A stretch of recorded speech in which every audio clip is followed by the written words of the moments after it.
विश्व की महाशक्तियों का गुरूर एक ही झटके में मिट्टी में मिल चुका है। दुनिया का सबसे ताकतवर देश अब अपने ही बुने हुए खौफनाक जाल में तड़प रहा है। वॉशिंगटन से लेकर पेरिस तक एक ऐसा भयानक भूचाल आया है जिसने पूरी दुनिया की सत्ता की नींव हिलाकर रख दी है। जो अमेरिका कल तक छोटे छोटे देशों को अपनी उंगलियों पर नचाता था, आज वही अमेरिका खौफ के साये में सांसें लेने पर मजबूर हो गया है। संयुक्त राष्ट्र सुरक्षा परिषद के मंच पर एक ऐसा ऐतिहासिक तूफान उठ खड़ा हुआ है जिसकी कल्पना पश्चिमी कूटनीतिज्ञों ने सपने में भी नहीं की थी। ये कोई सामान्य राजनीतिक उथक पटक नहीं है। ये सदियों में एक बार होने वाला सत्ता का वो भयानक उलटफेर है जिसने पूरे वैश्विक नक्शे को हमेशा के लिए बदल कर रख दिया है। ये पूरा महासंग्राम उस दिन शुरू हुआ जब अमेरिका की तानाशाही अपनी सारी हदें पार कर गई। व्हाइट हाउस के बंद कमरों में बैठे आकाओं को लगता था कि पूरी पृथ्वी सिर्फ उनके इशारों पर नाचेगी, लेकिन वे इस बात से पूरी तरह बेखबर थे कि जिस भारत को वे कभी विकासशील कहकर नजरअंदाज करते थे, वही भारत एक दिन उनके पैरों तले से पूरी जमीन खींच लेगा। भारत के ताबड़तोड़ गुप्त दौरों और अटूट कूटनीतिक चालों ने वॉशिंगटन के होश उड़ा दिए हैं। जब बंद कमरों में दुनिया के बड़े बड़े राष्ट्राध्यक्षों के साथ गुप्त बैठकें हो रही थीं, तब पश्चिमी विश्लेषक इसे एक साधारण प्रक्रिया समझ रहे थे। लेकिन उन्हें क्या पता था कि उस खामोशी के पीछे एक ऐसा कूटनीतिक ज्वालामुखी सुलग रहा है जो अमेरिका के अजय माने जाने वाले साम्राज्य को भस्म करने के लिए पूरी तरह तैयार बैठा है। फ्रांस के राष्ट्रपति ने जब अचानक भरी सभा में ऐलान किया कि अब दुनिया की कमान किसी ऐसे देश के हाथ में होनी चाहिए जो शांति और स्थिरता का प्रतीक हो, तो वॉशिंगटन की दीवारों में गहरी दरारें पड़ गईं। नाटो, जो कभी अमेरिका की ताकत का सबसे मजबूत स्तंभ माना जाता था, आज उसी नाटो के भीतर अमेरिका के खिलाफ बगावत का झंडा बुलंद हो चुका है। यूरोप के तमाम शक्तिशाली देश अब यह अच्छी तरह समझ चुके हैं कि अमेरिका के अंधे स्वार्थ का पीछा करने का मतलब सिर्फ अपना विनाश है। नाटो के भीतर एक ऐसा अभूतपूर्व बवंडर उठा है जिसने पूरे पश्चिमी ढांचे को कपा कर रख दिया है। नाटो के सदस्य देश अब एक सुर में मांग कर रहे हैं कि इस विशाल सैन्य संगठन का नेतृत्व अमेरिका से छीनकर सीधे भारत को सौंप दिया जाए। नाटो का हेड बनने का सीधा अर्थ यह है कि दुनिया की सबसे बड़ी सैन्य शक्ति की कमान अब नई दिल्ली के इशारों पर काम करेगी। जिस अमेरिका को अब तक इस संगठन का स्वयंभू चौधरी माना जाता था, उसे अब भारत के पीछे कतार में खड़ा होना पड़ेगा। इस खबर ने व्हाइट हाउस की रातों की नींद और दिन का चयन पूरी तरह छीन लिया है। लेकिन असली भूचाल तो संयुक्त राष्ट्र सुरक्षा परिषद के मंच पर आने वाला है, जहां वीटो पावर को लेकर एक ऐसा महासंग्राम छिड़ चुका है जिसने दुनिया भर के कूटनीतिक जानकारों के रोंगटे खड़े कर दिए हैं। पूरे 146 देश आज भारत के समर्थन में एक अभेद्य चट्टान बनकर खड़े हो गए हैं। ये वे 146 देश हैं जिन्हें अमेरिका ने दशकों तक प्रतिबंधों की धमकी देकर डराया, धमकाया और आर्थिक रूप से प्रताड़ित किया। इन देशों के दिलों में अमेरिका के खिलाफ जो आग बरसों से धधक रही थी, उसे भारत ने एक सटीक और प्रचंड दिशा दे दी है। जब ये 146 देश एक साथ मिलकर सुरक्षा परिषद के पटल पर भारत को वीटो पावर देने के प्रस्ताव पर अपने हस्ताक्षर करेंगे, तो दुनिया की कोई भी ताकत इस ऐतिहासिक फैसले को नहीं रोक पाएगी। अमेरिका तिलमिला उठा है क्योंकि उसे साफ दिख रहा है कि अगर भारत को वीटो पावर और नाटो की कमान एक साथ मिल गई, तो उसकी वह दशकों पुरानी गुंडागर्दी हमेशा हमेशा के लिए इतिहास के पन्नों में दफन हो जाएगी। अब तक अमेरिका अपनी वीटो पावर का इस्तेमाल सिर्फ अपने चहेतों को बचाने और बाकी दुनिया पर अपनी मर्जी थोपने के लिए करता आया था, लेकिन अब भारत के नेतृत्व में एक बिल्कुल नई विश्व व्यवस्था का जन्म हो रहा है। ये वही भारत है जिसने बिना किसी दबाव में आए हमेशा सत्य, न्याय और शांति का परचम लहराया है। यही वजह है कि आज ग्लोबल साउथ से लेकर यूरोप के कोने कोने तक हर मुल्क भारत पर आंखें मूंदकर भरोसा कर रहा है। अमेरिका की हालत आज उस बूढ़े शेर जैसी हो चुकी है जिसके दांत टूट चुके हैं और जिसे जंगल के तमाम जानवरों ने चारों तरफ से घेर लिया है। पश्चिमी देशों के रक्षा मंत्रालयों से लेकर CIA जैसे खुफिया मुख्यालयों तक हर जगह सिर्फ आपातकालीन बैठकें बुलाई जा रही हैं। सवाल एक ही है कि भारत की इस प्रचंड आंधी को आखिर कैसे रोका जाए, लेकिन उनके पास अब कोई जवाब नहीं बचा है। फ्रांस और यूरोपीय संघ के देशों ने साफ कर दिया है कि वे अब वॉशिंगटन की कठपुतली बनकर नहीं रहेंगे। वे एक ऐसी नई दुनिया चाहते हैं जिसका केंद्र बिंदु सिर्फ और सिर्फ नई दिल्ली हो। यह जीत सिर्फ भारत की नहीं, बल्कि दुनिया के उन तमाम शोषित देशों की जीत है जिन्होंने अमेरिका के अत्याचारों को सहा है। सोचिए, जब संयुक्त राष्ट्र के विशाल हॉल में 146 देशों के प्रतिनिधि एक साथ भारत के पक्ष में मतदान करेंगे, तो वॉशिंगटन के कूटनीतिज्ञों के चेहरों पर कैसी हवाइयां उड़ेंगी। वीटो पावर मिलते ही भारत के पास वह असीम शक्ति आ जाएगी जिससे वह दुनिया के किसी भी कोने में हो रहे अन्याय और आतंक को अपनी एक कलम की ताकत से रोक सकेगा।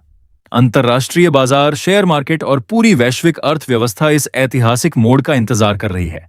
सब जानते हैं कि भारत के हाथों में कमान आते ही डॉलर का वो झूठा साम्राज्य पूरी तरह धराशायी हो जाएगा, जिसने पूरी दुनिया की अर्थव्यवस्था को बंधक बना रखा था। भारत अब किसी की दया का मोहताज नहीं है, बल्कि पूरी दुनिया भारत की कूटनीति की मुरीद हो चुकी है। नई दिल्ली ने जो चक्रव्यूह रचा था, अमेरिका अपनी ही अकड़ में उसके बिल्कुल बीचों बीच आकर फंस चुका है। यहां से बाहर निकलने का अब कोई रास्ता नहीं बचा है। नाटो की कमान और सुरक्षा परिषद में वीटो पावर का एक साथ मिलना कोई इत्तेफाक नहीं, बल्कि भारत की सालों की मौन तपस्या और प्रचंड रणनीति का परिणाम है। इस घटनाक्रम ने साबित कर दिया है कि तानाशाही की उम्र बहुत छोटी होती है और जीत हमेशा सत्य की ही होती है। बदलते हुए इस वैश्विक समीकरण ने अमेरिका के मोहरों में मौत जैसा सन्नाटा पसार दिया है। इतिहास अपने आप को दोहरा नहीं रहा, बल्कि हिंदुस्तानी कलम से एक नया इतिहास लिखा जा रहा है। ये कूटनीति का वह स्वर्णिम काल है जहां भारत की एक मुस्कान से अंतर्राष्ट्रीय बाजारों में उछाल आ जाता है और भारत के एक कड़े रुख से दुनिया की बड़ी बड़ी सरकारें हिल जाती हैं। नाटो खुद चलकर भारत के पास आ रहा है और 146 देश बिना किसी शर्त के भारत के लिए वीटो पावर की मांग कर रहे हैं। यह एक ऐसी सुनामी है जो पुरानी अमेरिकी नीतियों को हमेशा के लिए बहा ले जाएगी। लेकिन सबसे बड़ा सवाल यह उठता है कि क्या अमेरिका अपनी हार इतनी आसानी से स्वीकार कर लेगा? क्या डोनाल्ड ट्रंप अपनी बादशाहत का ताज इतनी सादगी से भारत के सिर पर सजने देंगे? या फिर पर्दे के पीछे कोई ऐसा खौफनाक और विनाशकारी षड्यंत्र रचा जा रहा है जिसकी भनक अभी आम इंसान को नहीं है? वॉशिंगटन के गलियारों से जो छन छन कर खबरें आ रही हैं, वे किसी बहुत बड़े खतरे की ओर इशारा कर रही हैं। ओवल ऑफिस के भीतर ट्रंप एक खूंखार और घबराए हुए शेर की तरह चक्कर काट रहे हैं। उनकी आंखों में अपनी महाशक्ति के डूबने का वह भयानक डर साफ देखा जा सकता है। जैसे ही 146 देशों के एकजुट होने की खबर पेंटागन पहुंची, वहां हड़कंप मच गया। ट्रंप इस वक्त इतने बौखला चुके हैं कि दिन रात अपने सलाहकारों और सैन्य जनरलों पर चिल्ला रहे हैं। उन्हें समझ नहीं आ रहा कि उनकी नाक के नीचे से दुनिया की सबसे बड़ी सत्ता सीधे भारत के मजबूत हाथों में कैसे चली गई। अमेरिका की जो खुफिया एजेंसियां दुनिया के हर कोने पर नजर रखने का दावा करती थीं, वे भारत की इस चाल के सामने पूरी तरह पंगु साबित हुई हैं। बौखलाहट में ट्रंप अब खुलेआम धमकियों पर उतर आए हैं। उन्होंने चुनौती दी है कि वे भी देखते हैं कि यूएनएससी के मंच पर भारत को वीटो पावर कैसे मिलती है और 146 देश उस प्रस्ताव पर कैसे दस्तखत करते हैं। यह बयान एक घायल जानवर की अंतिम और सबसे खतरनाक दहाड़ है। अमेरिका अब अपनी उसी पुरानी और घिनौनी साजिश पर उतर आया है। ट्रंप उन 146 देशों को डराने, उस छीन चाचाई को मरो, उन पर कड़े आर्थिक प्रतिबंध लगाने और वहां की चुनी हुई सरकारों को गिराने की गुप्त योजनाएं बना रहे हैं ताकि वोटिंग के उस ऐतिहासिक दिन को रोका जा सके।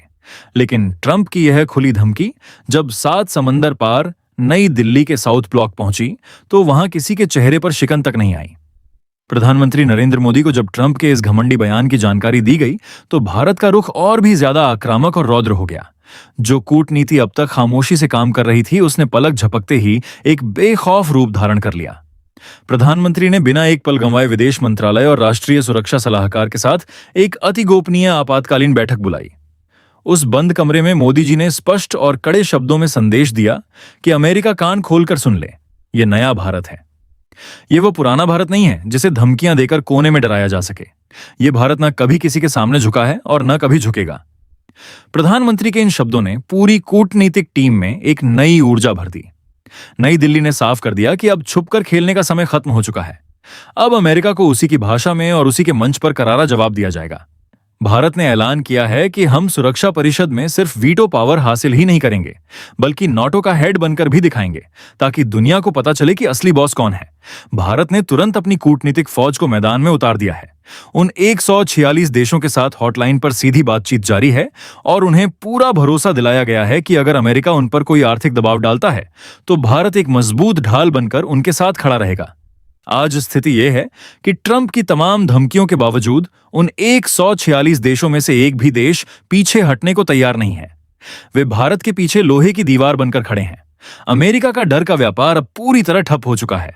ट्रंप इस खौफ में जी रहे हैं कि अगर उन्होंने उन देशों पर ज्यादा दबाव डाला तो कहीं वे अमेरिका से अपने सारे रिश्ते तोड़कर हमेशा के लिए भारत के खेमे में न चले जाएं। यह एक ऐसा कूटनीतिक फंदा है जो ट्रंप के गले में कसता ही जा रहा है। अब पूरी दुनिया की नजरें सुरक्षा परिषद के उस भव्य हॉल पर टिकी हैं जहां बहुत जल्द इतिहास का सबसे बड़ा फैसला होने वाला है। फ्रांस और जर्मनी जैसे देश खुलेआम भारत के साथ आ चुके हैं। एक तरफ भारत की प्रचंड आंधी है और दूसरी तरफ बगावत से जूझता हुआ अमेरिका। ट्रंप पर्दे के पीछे से कोई बहुत बड़ा गुप्त ऑपरेशन चलाने की फिराक में है, लेकिन भारत की खुफिया एजेंसियां भी बाज की तरह हर चाल पर नजर रखे हुए हैं। ये जंग अब सिर्फ सत्ता की नहीं बल्कि सत्य और घमंड के बीच के महासंग्राम की बन चुकी है, जिसका अंतिम परिणाम दुनिया का भविष्य तय करेगा।